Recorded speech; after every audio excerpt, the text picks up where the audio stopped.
The Bruins season has certainly surprised people so far this year, but what will the rest of it entail? Hello, everyone, and welcome to Boston Balling. I'm your host, Gabby Maljanian, and I am so happy to be back with Boston Balling, talking all things Boston sports. Now, generally, the show is going to air Monday through Thursday, and the schedule I would like to go off of moving forward is Patriots talk on Mondays, Celtics Tuesdays, Bruins Wednesdays, and Red Sox Thursdays. That may not always be possible just due to guest scheduling and things like that, but I will try my best when I can to maintain that schedule. But either way, it's going to be just talking about Boston sports as much as possible and also bringing in some key guests along the way. For example, next week, I have a Bruins reporter from Nesson, Casey Hudson, joining me. I also have a special guest, a former Boston Fleet women's hockey player who is now doing broadcasting and covering the game. So you definitely won't want to miss that either. So make sure that you continue to subscribe and check out this show.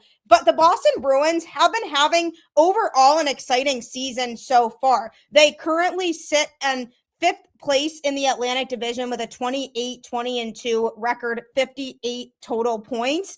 And in their last 10 games, they're 8-2.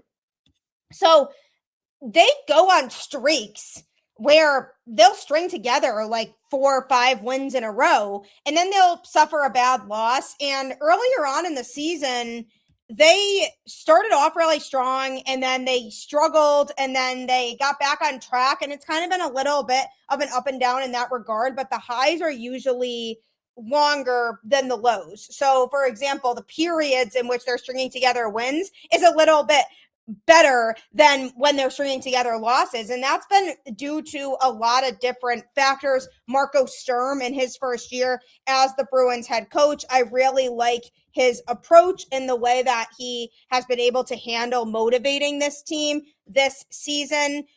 Whatever it was that he said to the team early on after they struggled, he was able to motivate them to get them back on track. And the Bruins had a tough loss the other night against the Stars. This game was a complete dud, just not their game. And this was a game that obviously going into it, you want to see the Bruins win, but it was only a matter of time before they took a loss. I think what made that one more frustrating was because the Bruins had been on a tear where they had won 8 of their last 10 games, whereas the Stars, it was kind of the opposite. They had lost 8 of 9 or 8 of 10, something along those lines going into that game. So because of that, it felt like it was a game that the Bruins should have won, but it was only a matter of time before they didn't play well. So they ended up losing that game, which was tough. But again, it's such a long season and there's going to be ups and downs in a season.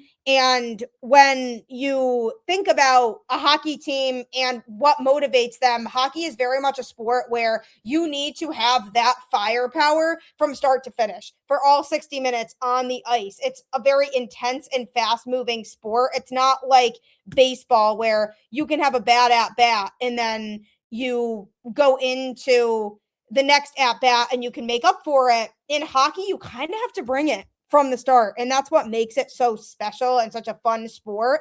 And after that tough, discouraging loss, Marco Sturm sent a message because in that game, the Bruins looked really sluggish the whole time. It looked as if they were just going through the motions, were kind of tired, and the Stars were just one step ahead of them the whole game. So after that game, which ended up being 6-2, ultimately, the Stars got out to a 6-0 lead, and then Boston scored twice with less than 10 minutes to go in the game to make up for it a little bit, but it still was not a good performance on the road on Tuesday night. So Marco Sturm, after the game, said, we have to learn from it. How I see it is those guys on the Stars, it's a playoff team. Without even some of the names that are not in the lineup, they're willing to play that style of game, just grind it out and stick with it. And we didn't do it, right? We were still playing cute right to the end, and you cannot play that way. So that's something that we just have to learn from it.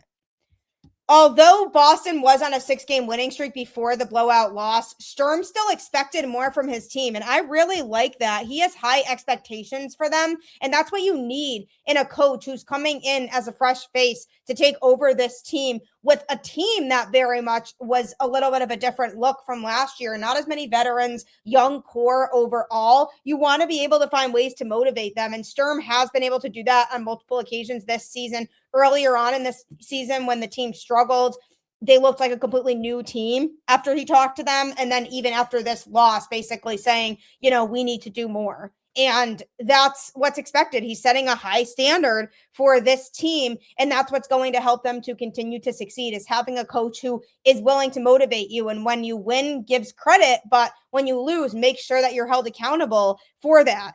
And as of right now, the Bruins are firmly in a playoff spot with that 28-20-2 record and holding on to the final wildcard spot right now. The Bruins do have a game tonight against the Vegas Golden Knights, so they are going to have to continue to win games if they want to be a playoff team. But honestly, who would have banked on them being a playoff team at the beginning of the season? I certainly did not think that was going to happen, but there are definitely some key players who have stepped up big time for this Bruins team. Obviously, the face of the team right now, the guy who carries them to a lot of victories, David Pastrnak, the offensive powerhouse of this Bruins team, leading in points and shots on goal. So total points. And remember that goals and assists both get incorporated into total points. So he leads the way there. So he's been fantastic, as we knew he would be.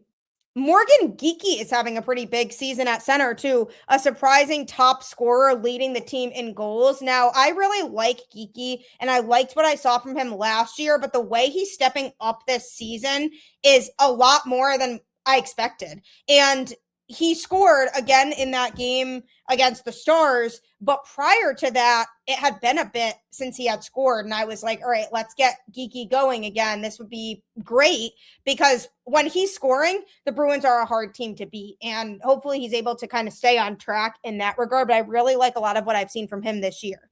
Another player I like a lot is Pavel Zacha. He's definitely a consistent presence at center and is really strong in faceoffs. He's just really aggressive, and he's kind of served as a good piece of that big bulk of what this Bruins team is providing this season.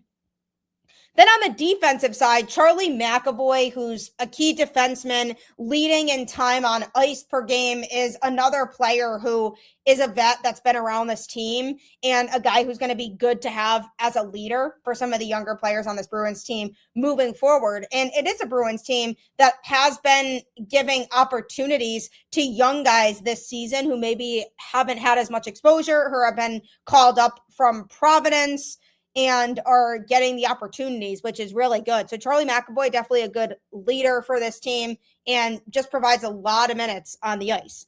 Hampus Lindholm is another notable player on this team. He's a vital piece to that Bruins blue line, though he did miss time due to injury, and that was definitely notable because the blue line without him just isn't as sharp. But what Lindholm provides is just some really sound dominance on that defensive side of the puck. And he missed 8 games earlier in the 2025-26 season due to a lower body injury.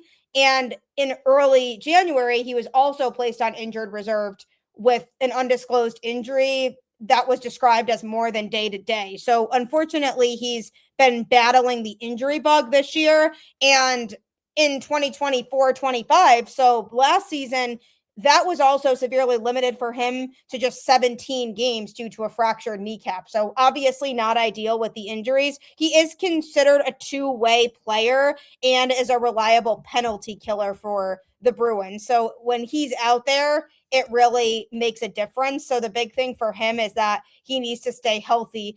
Big asset to that Bruins blue line, which if you are unfamiliar, the blue line essentially is defense. Nikita Zadorov, another notable player for this team. He leads the team in penalty minutes and contributing takeaways. So I really like a lot of what I've seen from him over the course of this season so far this year. Another piece that you can stick defensively that will hopefully contribute in a big way.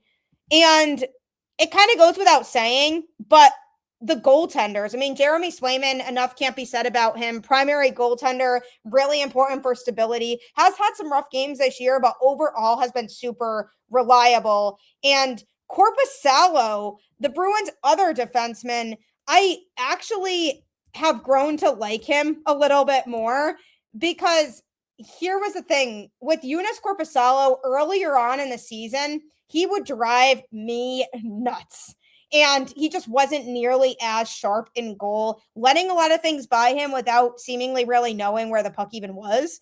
But now that the season has progressed a little bit, he has improved a lot and taken a big leap. So that goaltender duo has been good and is going to need to be sound and solid moving forward if the Bruins want to be taken seriously, because this is a team that I know definitely has the capability of making a deeper playoff run, but things need to be clicking, and that definitely starts with the goaltending. But other key players, Elias Lindholm is another guy who I very much have been pleased with this season. And also Casey Middlestat has contributed a lot, especially offensively. So lots of players on this team to really be excited about. And overall, when you look at where this team is at, they definitely do have the potential to be a team that can go further. And it really is a lot about coaching, but it's also about the combination of players that you have. And these guys really respect each other on the ice. You can tell, you can see it. And they go out there and they think about all the players that have come through Boston and the pressure that comes with playing in a place like Boston. And they do want to win, and they expect to win. And going into this season, they had the mentality of, we're going to add guys to help this team. They added players like Victor Arvidsson for top 6 scoring help, for example. Tanner Jeannot was also added for a physically gritty bottom 6 role, and he has done pretty well in that role overall, as well as a few other players that they added. And another notable thing about all of this is that the Bruins are a part of the Atlantic Division, which is considered to be the toughest out of the 4 NHL divisions right now, not to mention the Eastern Conference, which the Atlantic Division is a part of in its entirety. So as of right now, the difference in points between first and last in the Atlantic Division is really tight. So there's going to be a lot of competitiveness moving forward, and teams are going to have to perform at a really high level if they want to succeed in that Atlantic Division. The Eastern Conference is general is also just as tight, because the difference between first and 12th really isn't that much either. For reference, the difference in points between first and 12th in the Western Conference is a lot more. So that's definitely notable. And with the points, it's interesting the way that the points work, because obviously if a team wins a game straight up, they get the points for winning that game. If the game goes to overtime, no matter who wins that game, both teams get a point. So if your team forces overtime, no matter what, you know you're getting a point for that game. So it's interesting the way the point system works, but you look at where these points are at and the teams that are at the top, and it's really not that much of a difference between them and the teams at the bottom in that Atlantic Division. So the competition is only going to get stiffer and stiffer as these games become more and more important here. And if you're a team like the Bruins, who after winning 3 straight games to start the season proceeded to lose 6 in a row, you can't really have that type of losing streak at this point in the season if you want to compete in that division, because of how close things are in the standings. After winning a game, then losing one after, the team then went on a 6-game heater. That streak came to an end in the next game, where the Bruins got handed their second loss to the Ottawa Senators of the season. So it kind of has been up and down, but they cannot allow themselves to become complacent and drop 5 or 6 in a row, because that could sneak up on them with other teams that are below them in the standings. So Marco Sturm and this Bruins team definitely has something going for them, but it's going to be a matter of what do they do to address where they're at the trade deadline, because that is a question that's being posed about this Bruins team moving forward is, okay, how do they handle the trade deadline? What kind of moves do they need to make in order to stand out among other teams if they are going to make a playoff run? And the NHL trade deadline for 2026 is set for Friday, March 6th at 3 p.m. Eastern time, but significant activity is expected earlier, especially because there is a trade freeze from February 4th to February 22nd for the 2026 Winter Olympics. So essentially, because NHL teams are all going to be taking a break for the Olympics during that time, there is a mini deadline before the Olympic break where teams are presumably going to make moves because they are already active, making big deals. For example, Quinn Hughes being traded in December, which was significant. And then more players are definitely on the trading block as the real March deadline approaches. So essentially, the trade deadline is still March 6th. And after the Olympics are over, there will certainly be more moves being made. But over the next couple of weeks here, leading up to the Olympic break, I also anticipate that moves will be made. And the question is going to be, what are those moves going to look like for the Bruins? I'm going to be touching on that a little bit here coming up. But just a quick reminder, make sure that you subscribe to Boston Balling on any podcast platform to hear the latest in all things Boston sports. I will be here Monday through Thursday, and the episodes will all be live on Facebook and Instagram and available on any other podcast platform as well, including YouTube. So make sure that you do check it out on any podcast platform that it's available to you. I also will be bringing guests on here and there. I know when I used to do Boston Balling in the past, I would do it once a week and I would have a guest every time. But because it's a 4-day-a-week show now, sometimes it'll just be me. Sometimes I'll have guests, but I do promise you I have really big guests in the works. So I hope you continue to tune in and make sure you check it out on any podcast platform. Also follow me on Twitter at Gabby Maljanian or on Instagram at Gabby_Maljanian10 for your latest Boston sports news.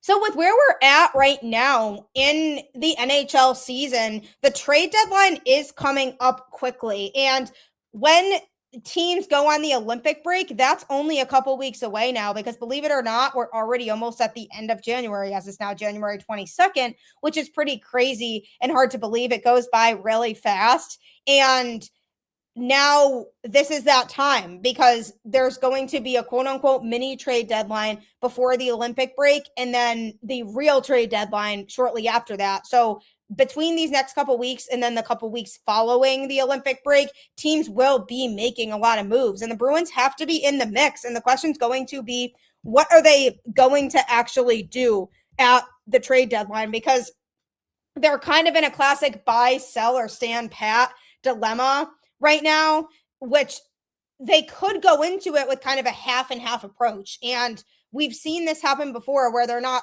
completely 100% sellers and they're also not completely 100% buyers. So for example, they could go in with a hybrid approach, meaning they would sell guys like pending unrestricted free agent Victor Arvidsson and potentially Pavel Zacha for future players, while also buying a top 4 defenseman or a versatile center to help for a playoff push to leverage their cap space and draft picks. But balancing immediate needs with long-term vision, especially with core players like Pasta and Charlie McAvoy still in their prime, that's something that's going to be a challenge, because you don't want to blow it all up for the future. You also want to be able to focus on the now, but at the same time, you don't want to give up all of your future assets and basically ruin a future championship window that you could have to try to help a team in 2026 that's a borderline playoff team right now. So that's where it really gets to be tough. And that's why I don't envy people who are in front offices like this of teams that are kind of bubble teams, because you don't really know what the right answer is at that point. General Manager Don Sweeney does need to decide at some point here in the next couple weeks if this team is a contender that needs rentals, or if they're primarily retooling for the future with selling expiring deals like Arvidsson, likely if they do end up falling out of playoff contention. So that's a decision that they need to make before the trade deadline, is what direction do we see this team going in? Do we believe enough in what we have on this 2025 to 2026 team to really take them seriously as a true contender? Or do we see them more as a team that should focus more on the future? And if they make the playoffs this year, great, but we're not going to risk ruining what we have going for us later on. So that's something that they do need to decide. So in terms of potential moves, they could sell Victor Arvidsson because he's a pending unrestricted free agent with a $4 million cap hit and a no movement clause, but he could fetch a decent return, perhaps a second round pick, maybe, if he's healthy and motivated. So that's something that they could consider doing. Then there's Pavel Zacha, who is really valuable to this Bruins team for his versatility and production. But if the Bruins do decide to pivot to a full rebuild, Zacha with a strong contract could net a significant haul, meaning we're talking probably a first round pick in a prospect or two in that type of capacity. And again, this would be if they feel like they're not in win now mode and they should focus more on the future. There's also Andrew Peeke, who's another player on an expiring deal who could be moved for assets. He's played a role this season too, but they could try to get future pieces for him also. If they do want to buy, they should be primarily targeting a top four defenseman who's a puck-moving, mobile defenseman to complement the core. Based on what I've seen from this Bruins team this season, that defense could definitely use refining. So that's a piece that I would be targeting, as well as a number two center. A player like the previously targeted Rasmus Andersson, who went to Vegas, or someone similar to that to fill a key role, somebody who could slot into that number two center spot. If the Bruins are going to be buyers at the deadline, that's another thing that I'm targeting. So top four defensemen and number two center to me are the top two types of players they should be hoping and trying to acquire. In the hybrid mode, if they're going to go that route of not being fully committed to selling and also not being fully committed to buying and kind of being open, then Fabian Lysell is an interesting piece. He's a promising prospect who could get an extended NHL look to see if he can provide an offensive spark. That could be an interesting route to go too, is saying, okay, we're not really buyers, so we might as well see what the future holds for us. So let's try to get more reps for some of the young guys. And we have seen a little bit of that this year already with young guys being called up from Providence and being able to get their opportunity. But that could be a route that they take.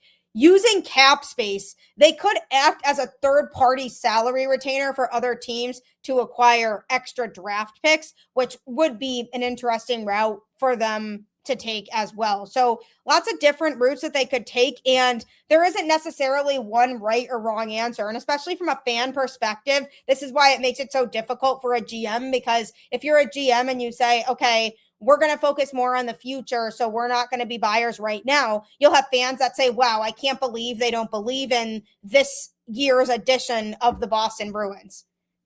Then you're not winning in that regard, because you'll have people mad that they didn't do more to invest in this year's team. If you say, okay, we're going to be complete buyers because we know that the Bruins can make a deep run in 2026, then you're basically saying, all right, well, we're okay with giving up some of our future and basically, destroying our future championship window potentially to win right now and maybe squeeze into a playoff spot. Then you'll have fans that say, well, why would we destroy what's going for us in the future for the right now when this team isn't really a win now team? So it's a really hard decision to make either way, but they definitely have options on what they can do. Now, the dilemma here is that if they're a contender, if they say, okay, this is what they're going to do, they want to try to contend, and if they remain in the playoff hunt, they need depth and impact players, so they'll have to use draft picks as currency and potentially risk them not being able to improve their team as effectively in the future when they may feel like they're in a better position. So that's the downside to that. And then if they're retooling, if they falter,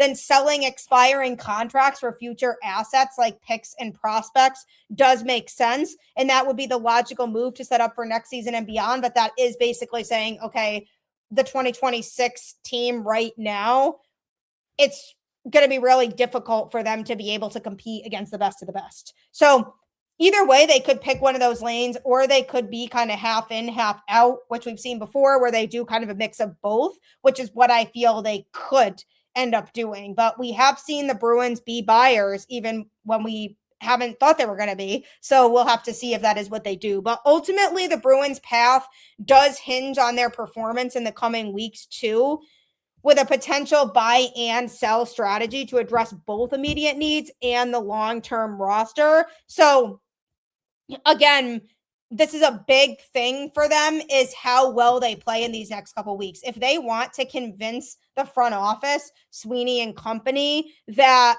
they can be taken seriously, then they are going to have to string together wins, and they can't be dropping 6-2 games against teams like the Stars, who, yes, are really good. The Stars are a good hockey team, but they just haven't been playing well as of late. And if you catch a team when they aren't playing well, you need to be able to take advantage of that and beat them. So they've got to win games in these next couple weeks in order to convince this front office that they are worth investing in. So I'm sure that Sweeney hasn't made a decision yet on which direction they're going to go in when it comes to this upcoming trade deadline. But whatever he does decide, we'll know based on how they play in the next couple weeks. Because say they go and they drop 5 of their next 6, then he could be feeling like, all right, this team's hanging on by a thread. It probably doesn't make sense to really be fully in on buying with this team right now, because I'm not confident enough that they're going to be able to make a deep run. So it's not really worth it when I could be focusing on the future and setting this team up for better success later on. Whereas if they go and they maybe go on an 8-game winning streak, for example, then he could be saying, all right, maybe this team can compete. Maybe this team's the real deal. Maybe I should be adding assets to it. So the next couple of weeks really does determine a lot of how this is likely going to go. And there are a lot of people who do believe that they will be buyers, because overall they do have a talented team. And I think one of the biggest concerns going into this whole season was, how are the veterans going to intertwine with the young players? And is this going to be able to be a team that is competitive? And based on what we have seen, it feels like they are / can be.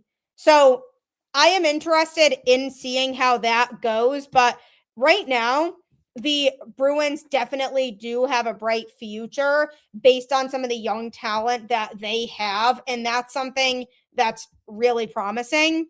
And I'm hoping that that leads to exciting times moving forward. But the question is still going to be, how much of that are they willing to jeopardize for the right now? Is this current team right now worth it? But in terms of their upcoming schedule, they definitely are going to have to start stringing together some wins. They have the Golden Knights today at home. Then they face the Canadiens at home on Saturday. And then Monday, the 26th, they're on the road against the Rangers. Then they come back home the following day. So they are on a back-to-back, the 26th and the 27th. The 27th, they face the Predators at home. So they have some games that are very much winnable games coming up, as long as they are playing good hockey, and they need to be able to execute, because these next couple of weeks are going to be crucial when it comes to the front office and its decision of whether or not to invest in this team, specifically this year's rendition of the team